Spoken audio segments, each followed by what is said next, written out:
welcome back to the UIA Trusted Partners Podcast. On today's amazingly special episode, I have two wonderful guests. Yes, not one, I have two. I have Kelly Craner, Chief Operating Officer at the Set Me Free Project, and Raina Garcia, with the Marketing Director at Restored Wings.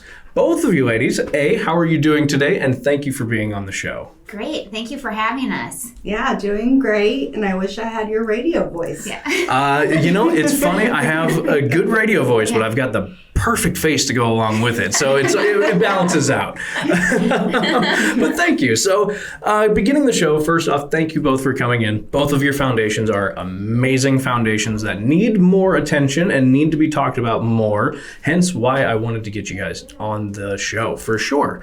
So I want to start off with kind of the easiest questions out there that get warmed up for the show before we get into the tough ones here. What is the Set Me Free Project and what is Restored Wings? So the Set Me Free Project is an Omaha-based nonprofit organization, and our mission is to stop human trafficking before it starts by providing prevention education to all ages. That is all we do every day, and we're very proud of the prevention education we provide for the community. I love that. Raina, what is Restored Wings? So we're a home for healing. We're actually where people can come who have been trafficked and heal.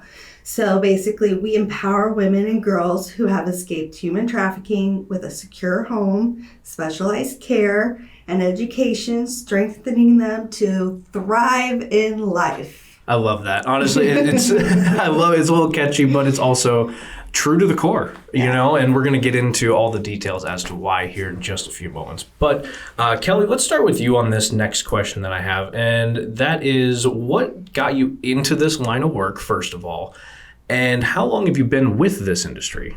So prior to joining the Set Me Free Project, I spent 20 years in the corporate sector, most recently in human resources. Wow. And a colleague had asked me if I'd be interested in volunteering actually at Restored Wings to facilitate monthly career workshops for human trafficking survivors. So writing resumes, building portfolios, Gotcha. Doing mock interviews. When I left the corporate sector, I was approached by a contact in my network about the Set Me Free Project. And so I joined the Set Me Free Project a little over a year ago, and I've been in counter human trafficking industry for over 3 years now. Wow, amazing. Raina, same questions. Yeah, she's impressive. She's very impressive. That is quite the plethora of just skill and knowledge. Fantastic. Raina, how about yourself? What got you into this line of work and how long have you been in it? Well, I'm a creative person. Mm-hmm. I have owned my own digital agencies, and I have 20 years experience in marketing. Wow. So when they had an opportunity and I happened to be looking, I decided to jump on board because this is an organization that I've been supporting for a long time, and I just feel very passionate about it. I love that. And I love when you get involved with a nonprofit and you become part of a nonprofit and it's out of a place of love and true, genuine, out of your heart. Mm-hmm. And it definitely speaks volumes to the people, and obviously getting that from you guys as well. Now, Kelly, I do have a question for you that's probably going to be the biggest, hardest question for you here because it is a burner of a question. I'm curious what took Winnie so long to get an official team spot. Now, if you don't know at home, Winnie is... So Winnie is our CEO and founder's puppy, and she's Stephanie Olson, who is our CEO and founder. So Winnie is her pup, and Winnie has been involved in event planning, Zoom calls, and other activities related to the project. She's been with us for the last 8 years, so her title is long overdue for Chief Canine Officer. Yep, I like it. I love it, and she is on our website. She is she's featured, official, and she's happy, and she's the greatest pup, and she'll bring you her toys every time you go to their house. So.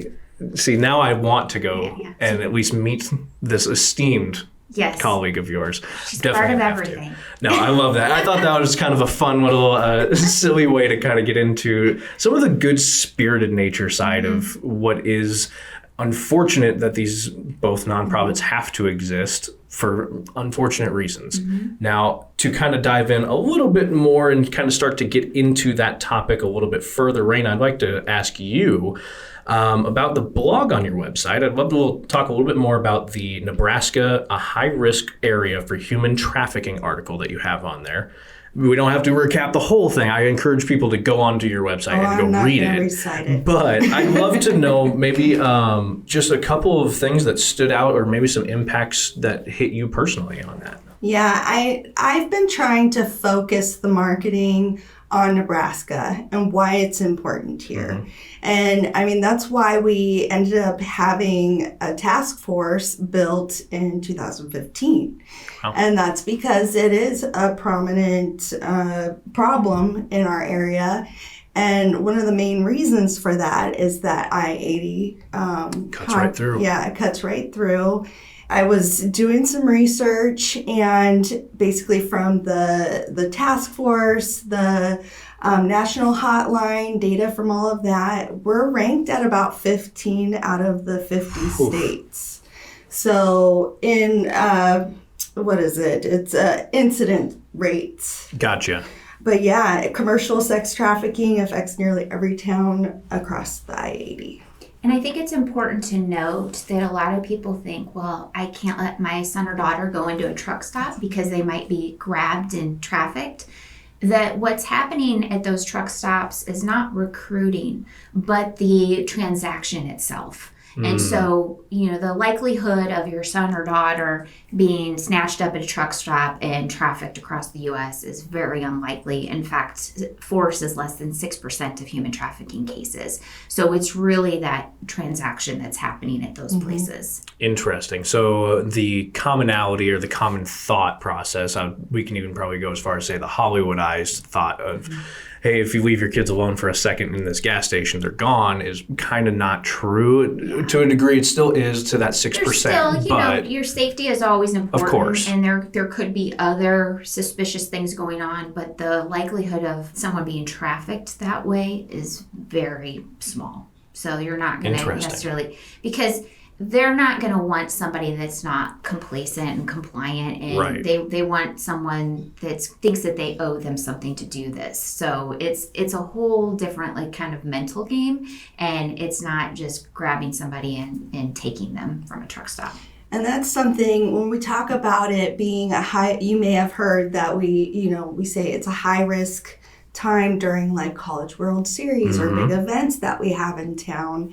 And that's more the transactional side. Interesting. So that's important to specify there. Yeah, again, it's not, I don't want to send my son or daughter to these big events because they might be trafficked. It's the transactions, the buying of individuals at these events. And it does go up. It depends on what the event, if it's more of a family-friendly event or if it's more of kind of like a work-related event. There's different dynamics that happen at the different events. So I think the percentages vary on the event and what kind of the audience is, right, of who might be attending and who they're coming to those events with. Interesting. Whether that's their family or they're out on an event and maybe they're away from their families, so things like that. Okay, that's really good information to know, because again, a common thought might be thinking, oh, hey, I can't send them to a concert by themselves or with a friend or something because they're going to get grabbed, but that realistically is not quite the case. Right. Which is less than 6%. Which is shocking because again, that to me kind of feels like the commonality. I was always taught, hey, if you're going into a gas station by yourself when you were a kid, you walked and looked around at everybody before you went into the bathroom, like stuff like that. Like, and just to think that was kind of not a bad thing to be taught, of course, but just something that is such a minority of that impact is so kind of a flip it on its head moment. Trafficking is about building relationships, building fake relationships. So you see force and coercion are more commonly seen. And so that typically happens over social media. Traffickers will spend 6 months to 12 months to groom someone, and whether that's food, shelter, love, it's the mom they never had, the father they never had, the boyfriend or girlfriend, and now you owe me. And so the person being trafficked thinks they now chose this because they've been receiving something from this person, right? Whether that's, goods or emotional support. And so it's a very complicated topic that I don't think always gets portrayed correctly in different forms and media. outlets. And Sure. you might sometimes hear that word exploitation. That's exactly what it is Right. I'm doing this for you, now you do this for me. Yeah, and it's just such a weird dynamic to think that people truly do that. But again, it is a real threat that's out there. It exists in this world, and that's why we're here today to talk more about it. Yeah, and at the Set Me Free Project, we're not opposed to social media or Sure. technology or internet, but the one thing to keep in mind is when the internet happened, you brought the world into your home.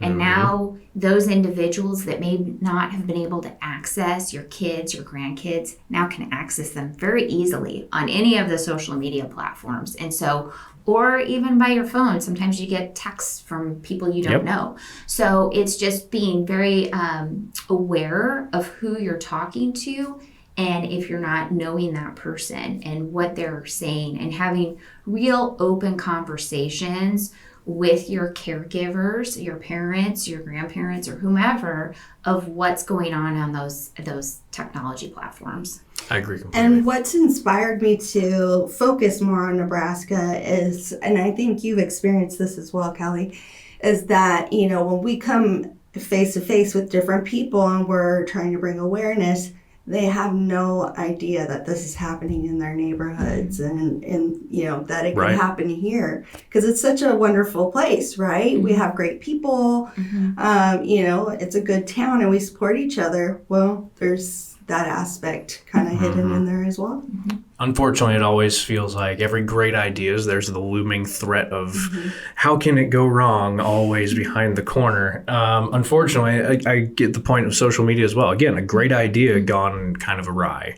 It's not the worst thing in the world. Again, know who you're talking to is the biggest key point of and that. to navigate it safely. Yeah, right? absolutely. Like we always say, like online gaming is even another thing. Absolutely. So if you're online gaming and you don't know who you're online gaming with, turn off your mic, turn off your chat. If you know the other folks in the chat or in the online gaming platform, find to talk with them and have your chat on. But if you don't, turn those things off. So there's things that you can do to safely engage with those platforms and be safe. Sure, absolutely. Now, to keep moving forward with keeping yourself safe, I wanted to actually ask you, Kelly. First off, we're going to talk a little bit more about your curriculum, but I wanted to kind of go in, since we're already on the safety kind of topic of things. What does READY stand for? So Ready to Stand is our flagship curriculum. It's our brand. It's our overarching brand name for all of our curriculum. And Ready stands for, the R is report anything dangerous. The E is end the communication. A is ask for help. D is don't engage. And Y is your safety first. And so the Ready to Stand curriculum oversees over 18 pieces of independent curriculum that we offer, ranging from social media safety, healthy relationships, human trafficking, sex and labor trafficking, industry specific, survivor lived experience, bystander intervention, and a bunch of other items too. The Ready to Stand curriculum is currently being rigorously vetted by the Centers for Disease Control and Prevention and by higher education institutions. It will be one of the only counter human trafficking prevention education curriculums in the United States that has gone through this type of review. Wow. So we are super proud of it, and we do want to take this curricula nationally. And so with that, that would just be another kind of feather in our cap to have that, having the CDC and all these higher education institutions review it. And it's the only widget we have. A lot of organizations do other things in this space. All we do is prevention education. Which is unbelievable. This is where I need an applause button and have that going, and just cheering in the background. So Matt, editor Matt here, I'm going to make a timestamp note. Please put in the applause here for us for just a moment. Thanks, Matt. Appreciate it. And when he doesn't do that, it's going to look even funnier for me. But no, I love that. And I love that this curriculum is trying to go national as well, because just browsing on to your website, because obviously I try to do my homework before I invite guests onto the show. There was so much. There is so much information there. And to have more ears and eyes on it, I think is going to be the biggest key here. And that's why I'm so happy to hear that it's getting the push for national. It's going through that review process that's so extensive. It's unbelievable to hear. Now, how do people get the curriculum is probably the best question I can ask you right now. What does it cover? And what do we need to do as far as people who are not directly involved with the organization? What do we need to do to help spread that information more? Yeah, so our curriculum ranges, like I said, from kindergarten through adult. So we don't talk to kindergartners about human trafficking, but we talk about social media safety, healthy relationships. We introduce human trafficking in middle school, both the sex and labor trafficking. You can find information on our website at setmefreeproject.net to schedule. We do a discovery call. So we want to understand who your audience is. Because we have so many pieces of curricula, we want to understand what pieces. Do you need our youth curriculum? Do you need our adult curriculum? So we'll have our director of programming walk through that discovery call to do that assessment of what you need, whether you're an organization or a group. We also do presentations too. So let's say you don't want to purchase the curriculum, but you want to get some training in your business. We can do that too. So you can go out to our website, and we also have a guarantee that we're really proud of, that if you're unsure of how to fund this from a cost perspective, we'll help you secure funds to offset the expense, whether that's through a grant, a donor, a financial avenue on behalf of other clients. Wow. So if we're unsuccessful, we'll attempt to pursue other options. And the Ready to Stand curriculum includes in-person training, access to digital materials, ongoing support from our client success manager, and we also update the curriculum every year because the human trafficking industry is changing every day, every year. So we make sure that we're putting in what is most relevant, and so we do an annual review of our curriculum, and then we do a recertification with all of our clients. So I think the best thing to do if individuals are interested in purchasing the curriculum or having a presentation is go to our website at thesetmefreeproject.net and reach out to us, and we can set that up. We have a form if you just want a training session or if you want more information on a specific package, because we do our curriculum a la carte too. So let's say you just want to purchase parts of it, the healthy relationships, social media safety, we can do that too. But we do charge for our curriculum, and we it's the way that we bring some income in addition to grants and individual donors. No, it makes sense. And plus, I mean, the information that's there, it makes sense to charge a little bit for it. I mean, it takes a lot of time to gather a lot of that information and to, like you said, keep it current constantly. And we don't charge $1 million for it. Right. So we are a nonprofit, so we keep the cost low, just enough to cover our costs and the investment to keep it current and make that investment into our curriculum. Of course. And I'm so happy to hear that again, it's so accessible for people. All they have to do is go onto the website, put in the little information. Hey, what do you want specifically? And boom, you've got it. Yeah, we have a proven process that we walk through of, like, once we engage with you as a client, we'll start with the discovery call and we'll give you kind of all the steps that we go through with you. And so once you engage with us, we are with you. So, whatever you need from us, including if you need help getting funding for the curriculum too. I love that. So. It's just one extra way to show off how much you guys really care about people.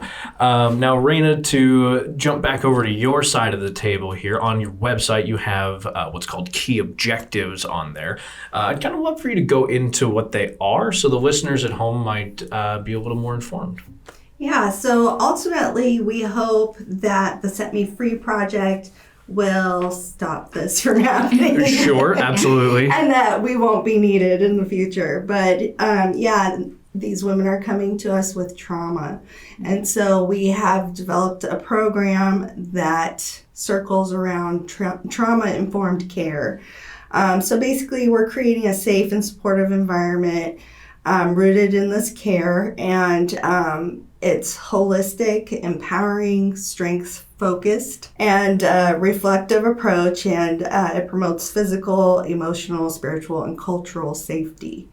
Basically, what we try to do is they're coming in at a vulnerable state, so we embrace each survivor regardless of race or religious beliefs. We provide regular access to counselors, social workers, support groups. We do have prayer and Bible studies.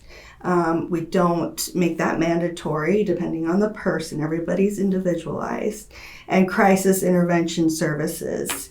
Our ultimate goal is access also to free services. So they're getting free housing. And so we also want to give them free legal counsel and tattoo removal services. One thing that happens when they're trafficked is they get a brand. I don't know if it's always, but oftentimes they're branded and then they wear that and it's permanent, right? Unless you get removal.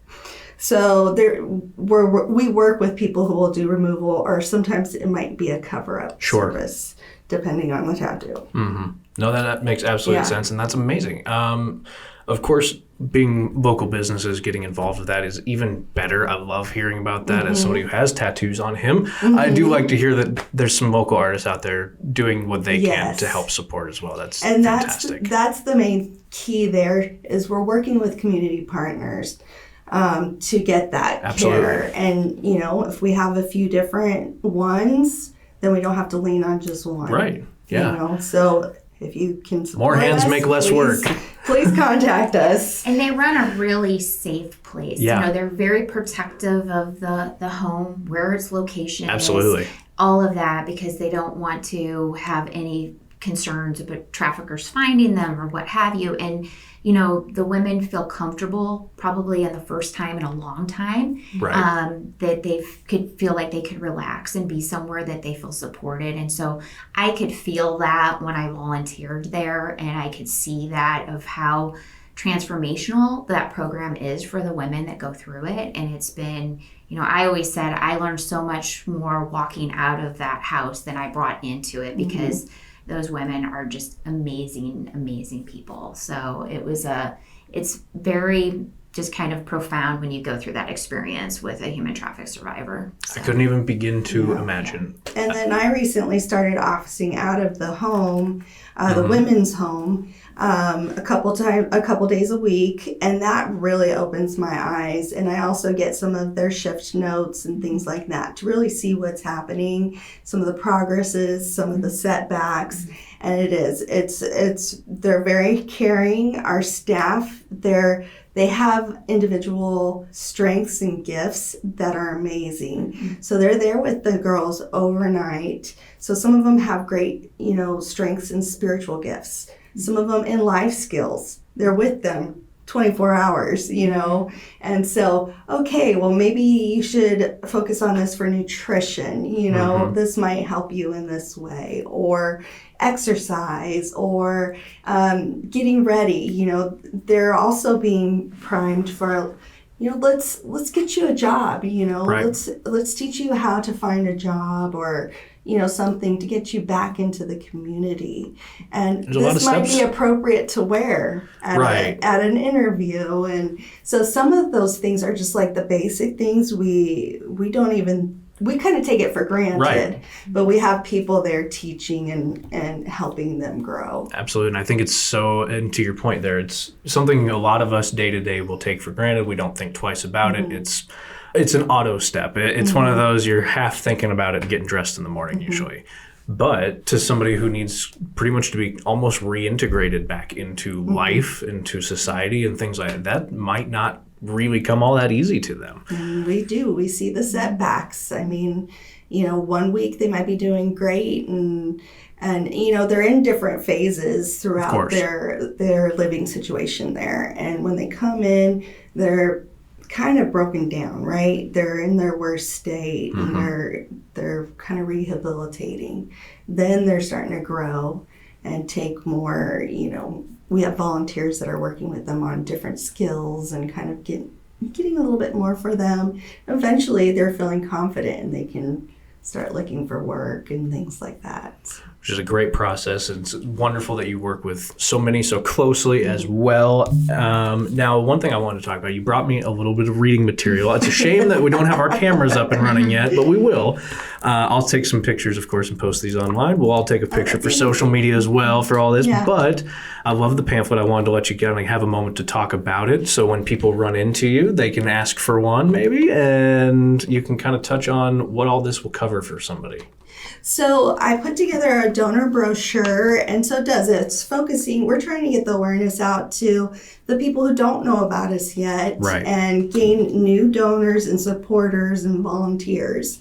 And so this brochure gives you an overview of who we are, what we do, and how you can get involved. I'm also currently working on a brand new website. So we're really refining our message as well.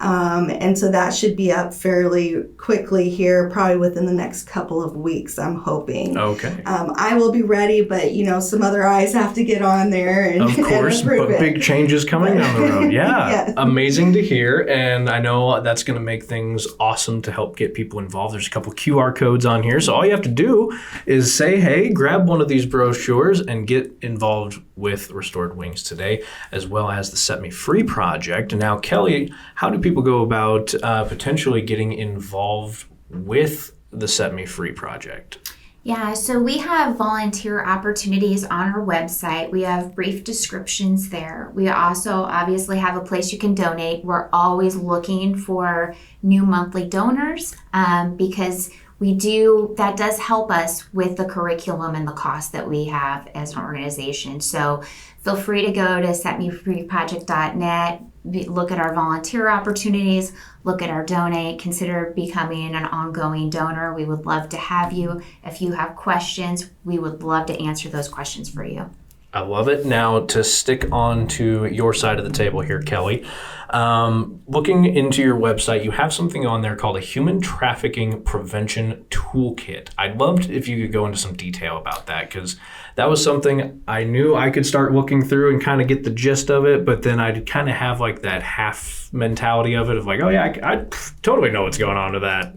I'd love to actually get a real explanation of it, though. Yeah, so we wanted to create a grab-and-go resource page. So we leveraged a couple of different companies to help us do that. So Protein Films helped us make those short videos of different scenarios of what human trafficking looks like. So we have a variety of videos that shows kind of real-life examples of trafficking, of what it could look like in your community. We also use Say Hey There to help us develop the toolkit. So posters, graphics that you can use on social media so that you can grab and go, whether you're a corporation, a parent, just an easy place to go if you want to put something out on social media or if you want to print something to put up in your building. So we created this as just something that was easy. You could go, there's clear information, definition of human trafficking. You can print a poster and just make it really easy for folks, because we get a lot of requests of like, do you have graphics for this? Do you have graphics for that? And we said, go to the toolkit.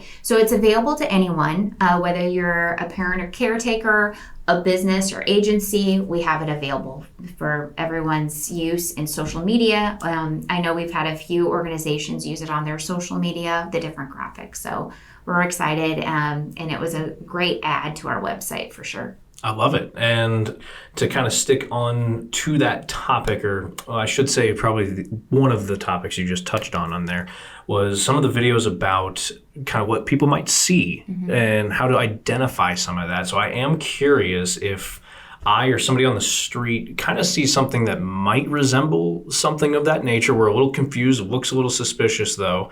How do we go about that process? What do we do in that situation? And does that really differ from a child to an adult? It absolutely does. So first and foremost, whenever it involves a minor, in Nebraska, it's under the age of 19, and a lot of other states, it's under the age of 18 is quantified as a minor, call 911.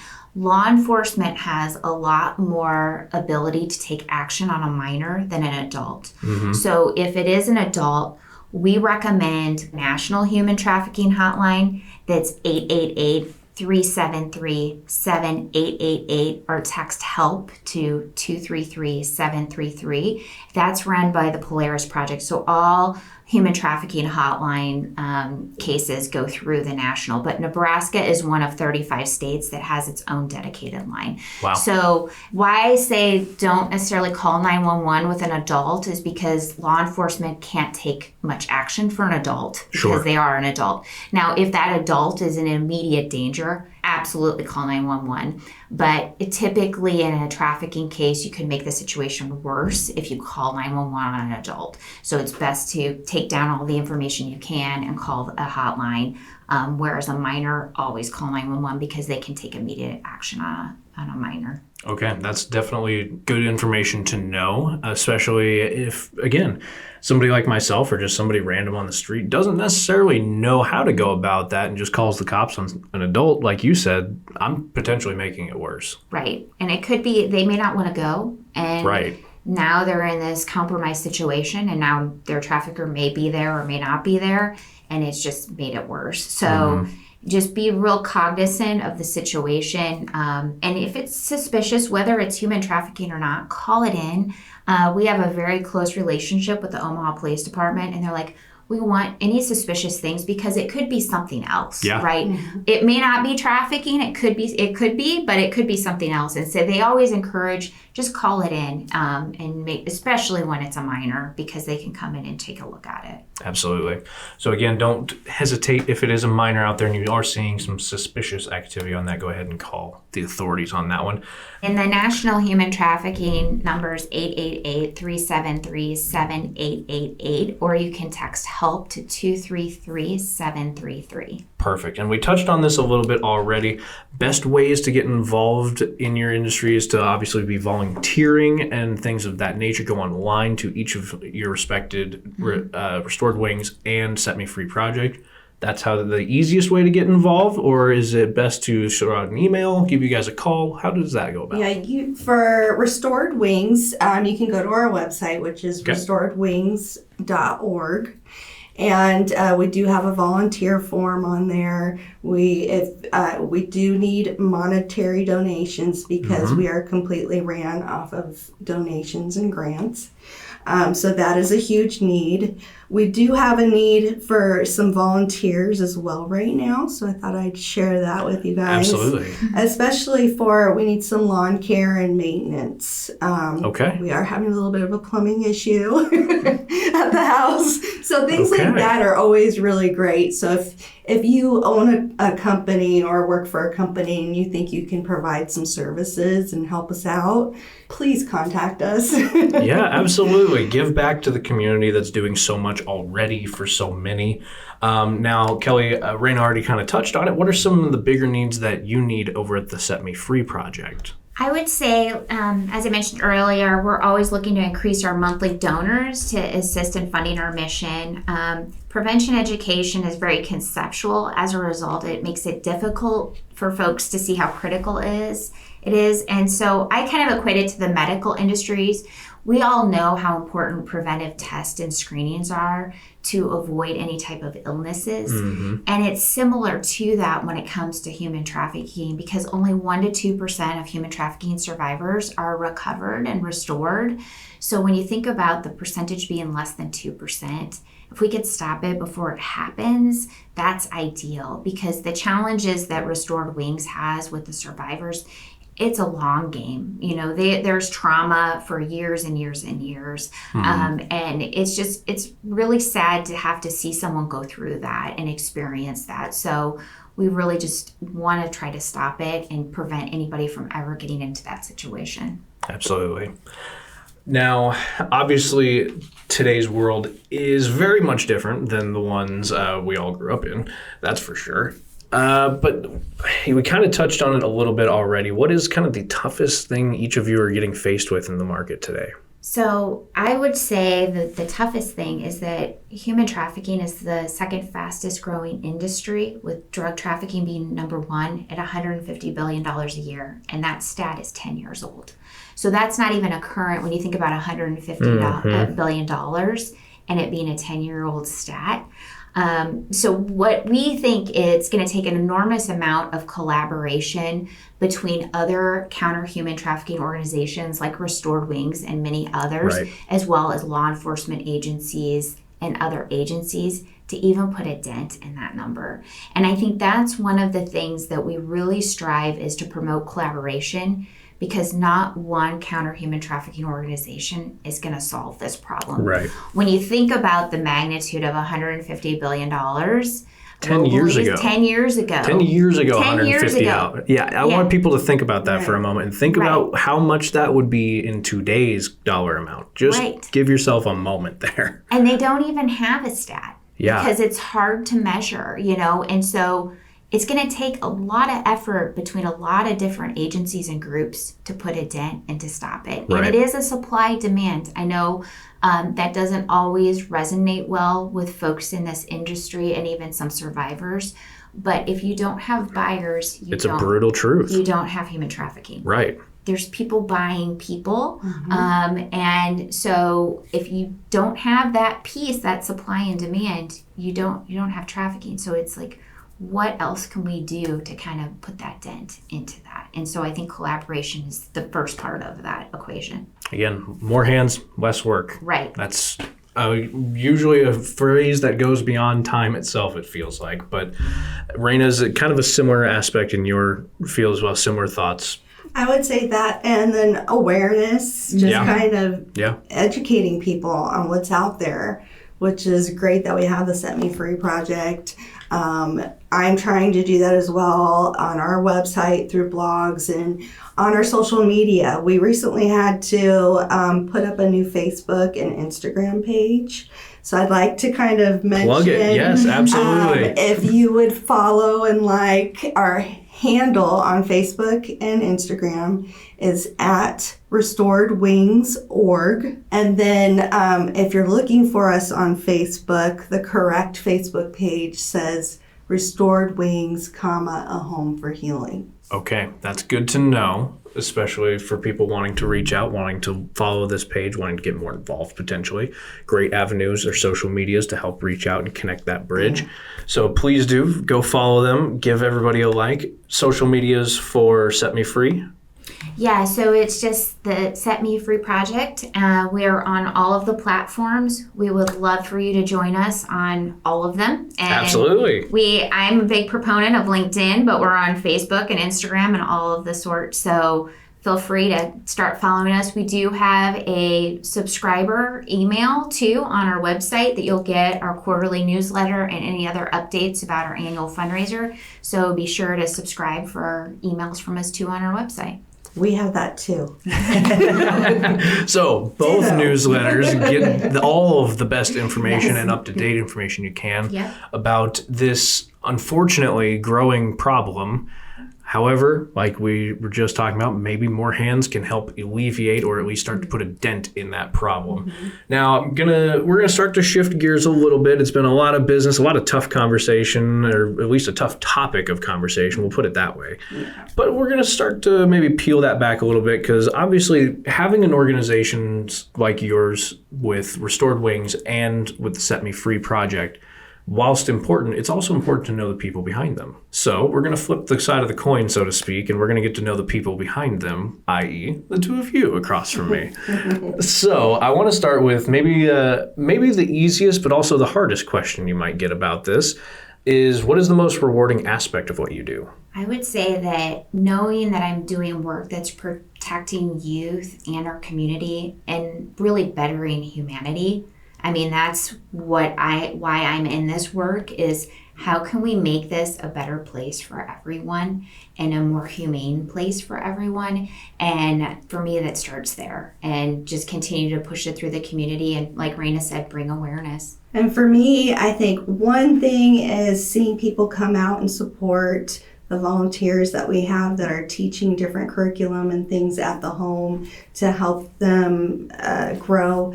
And then also seeing those milestones and those wins. And I try to share that with you all as well. So we look for your support and we want to share what's happening. I love that. Now, summer's here. It's my favorite time of the holiday, I call it, because I hate the winter. I am that guy. I live in the state where the air hurts my face all year round, but I like at least the hot one. Now that it's here, is there something in summertime that you guys look forward to each year? Maybe something you guys plan as like a family trip, something like that along in your personal lives? Or is it more, hey, we look forward to the fall? Raina, we'll start with you. For me, I'm a California girl. I was born and raised. So I'm with you on that winter thing. So for me, I hope the summer will not end. Yes, I'm with you. And so the way things have gone this year, I'm going to be working really hard. But in March, we have a Costa Rica trip coming up. That'll be fun. Yeah, I'll be looking forward to that. But typically we try to get to some place where there's a nice warm beach. And actually, in the winter is the best time to do that. Yes, absolutely. When it's negative 35 here and your car can't start. Kelly, how about you? Well, I am typically a summer person as well, like Raina. Yes.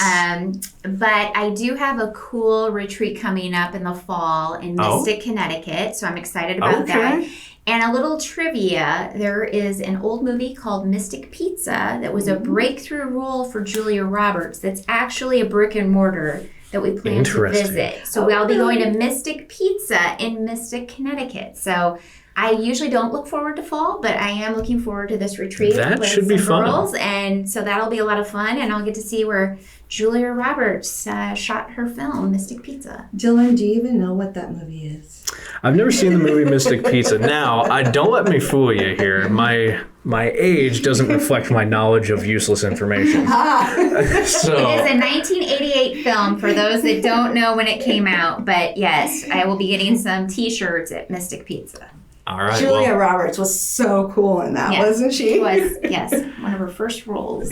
I was going to say, I knew that was early in her career. Does she still have like the really big hair in that movie? Yeah. Where it's almost like Pretty Woman-esque? Yes. Still? Yes, okay. Yeah. I may have seen snippets of this then. Yes. It's in a pizza place. Yeah, I'm like, I love pizza, so I'm sure I've come across this movie sometime. So I also love to ask this question, and now that I have two people in here to give me answers, it might even get better. My answers are always different, it seems, on this show, but I ask anybody who's across from me, what is your Mount Rushmore of Omaha? Because if we look around, we're a little spoiled with what we've got. There's so many great restaurants out there. There's so many great venues out there. So I'm just curious, what do you guys think individually, collaboratively? I'll let you guys decide that one. But what would you say is the Mount Rushmore for you of Omaha? I'm going to say I do not have an answer for you, specifically the Mount Rushmore of Omaha. There's a lot of great places. What I do love about Omaha are the people. And I think that we all treasure kind of the relationships that we get here. And part of that is that we support local owned, the smaller businesses, and we support each other. If I break down or get stuck in the snow, somebody's going to stop for me. Yeah, that's very true. That doesn't always happen in California. No, probably especially on an interstate. Probably not happening. So I'm going to say my favorite, and I know it's not a typical Mount Rushmore. Like I said. But it's the people here and the culture. I'll accept that because I guess I get different answers and I haven't had that as an answer. So accepted. So my Mount Rushmore is kind of a newer one for me. So last February, I attended Omaha Fashion Week and was blown away. I did not realize it is the 4th largest organized fashion week in the U.S. Really? And it was so impressive. And I was inspired that this summer I went and auditioned with a friend of mine who has been a runway model in Omaha Fashion Week. So we auditioned to be runway models for Omaha Fashion Week. So I encourage everybody to get out of your comfort zones because I was like, I never thought I would do that. But I'm like, let's just do it. Let's try it out. So it was a great experience. The Omaha Fashion Week is a fun event. They do it a couple times a year. And it was just something that it was a little nugget that I had never really partaken in. And I tried it out. And you can also volunteer for Omaha Fashion Week too. So. And I haven't done it. Cool. Maybe that's why I don't have my Mount Rushmore. Yeah. See? And it's coming up here in August. So I'll get you the dates. There's several shows coming up. I'll jump in there myself. I'm sure there's a category for uncles that are retired from radio somewhere. But so I just recommend everybody get out of your comfort zone and try something you would normally not try. So that's what I did. So and it was fun to attend that. I love that. I'll ask though, favorite place to go eat right now? If you go out. Obviously, I try to cook as much in as I can, but that nice little treat out, I'll be honest with you, I'm really, really having a problem picking anybody else over Chard. I loved and love currently charred, and they just built one over by where I live, which is a problem for me now. So I love Stokes, and I was so bummed when they closed the one downtown. Yeah. The one out west is still open, and love Stokes. I have not been to the one out west. I was going to say I used to go to the one downtown, but since they'd closed, I don't think I've been out to the one And I've west. been trying eagerly to get into Cleo, the new Mediterranean restaurant downtown. So, but it books up so fast. Really? And it's smaller. It's the old wheat fields there. Oh, gotcha. But that is one that I have on my radar that I'm trying to get into. Okay, I didn't know. I'm writing that down because now that's on my radar. Yeah, Cleo. Okay, I love it. Raina, any on top of mind? So I'm vegetarian, but I am a foodie, so I do have a lot of favorites.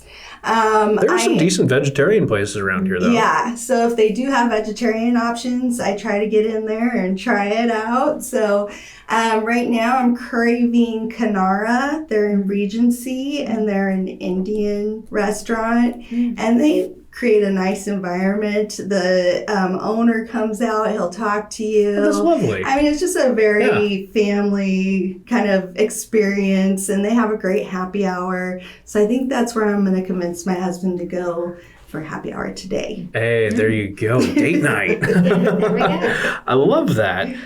I lost my train of thought, though. I was going to ask you one follow-up off of that, but I remember now. Have you guys come across the new facility that's out? It's on Giles, but it's a good way down Giles, like you're going out to Lincoln. It's called Smash Park. Have you seen this, come across this, been there? So I went there for a Greater Omaha Chamber event and got a tour, and it's awesome. Impressive. And they have party rooms you can rent out. So the VP came in from Des Moines and talked about it, and then very cool. Another person that works there took us around. It's impressive, and it was interesting because it was in the morning, so it was like it was a 7:30 event, and it was like, wow, this is an interesting place to be, but it was super cool, and they've got pickleball courts and all sorts of things, axe throwing, dart throwing. Well, it doesn't feel like, an adults only kind of place. Like kids are still welcome. Yeah. It still gives off that very much like you can just go hang out with some friends and go do that for an afternoon and be completely satisfied. And they said, I didn't partake, they weren't serving yet, but they said their food is fantastic. Yes, so. I've gotten to sample a little bit of it. I've met up with some friends there, and definite some dynamite food. The place is awesome. Definitely worth a check out. No shameless plug for Smash Park here, but, hey, if they want to join the podcast, you're welcome to. But you can book the space. They've got plenty of space that businesses can leverage too. You know what? Funny? I should just come out to Smash Park for the podcast for them. Do it live off of them. Yep. I might do that, but all right. I'll get you some contacts. All right. I look forward to that because, again, we'll have to revisit Restored Wings once a couple new things coming down the pipeline. I'm definitely looking forward to that as well.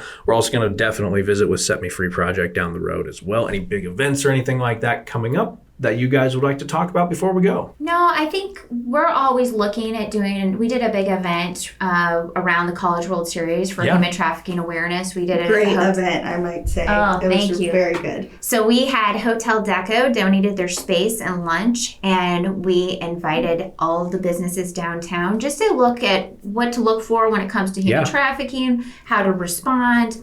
We had all the law enforcement agencies there, the Nebraska State Patrol, FBI, Homeland Security. It was impressive. And then we also had the governor's office. Governor Pillen was out of state that day, but we had Governor Joe Kelly there. Wow. We had Mayor Stothert there. It was a fantastic event, and we didn't know how many people would attend. It was the first time we'd ever done it. We had over 150 people attend. It was packed. Yeah, and law enforcement was like, we need more of this.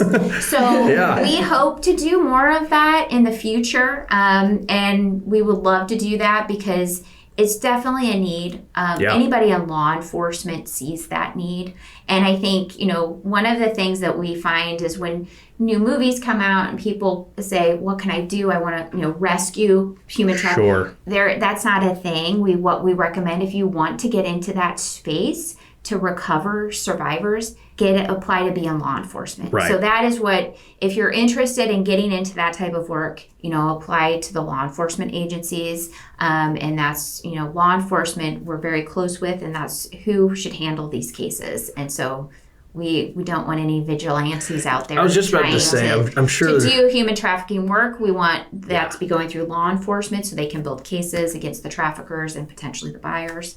So it's very complex too. Yes. It's yeah, just like the things that you see, the things you notice, the things that are happening that you may not realize behind the scenes, and absolutely. So So we are always open to doing more awareness events because we want to be proactive versus reactive. Absolutely. So again, reach out if you want to or are holding an event. You'd love to get some more information about this. Of course, you can go online to the setmefreeproject.org or .net. Excuse me. No, I was reading Restored Wings down here. So let me retry that. Restoredwings.org and setmefreeproject.net. There we go. I knew I'd get that confused right at the end too. It always happens. But I do want to say a big thank you to Kelly Craner, the Chief Operating Officer at the Set Me Free Project, and Raina Garcia, Marketing Director at Restored Wings. Thank you both for coming on to today's episode. Thank you for having us. Yes, we appreciate it. Of course, again, we'll revisit things down the road, especially with big events coming on. Love to be active in that as well, and as much as we can here on the UIA Trusted Partners podcast. So, listeners at home, keep those ears pinned. You know we've got more great episodes coming up next time.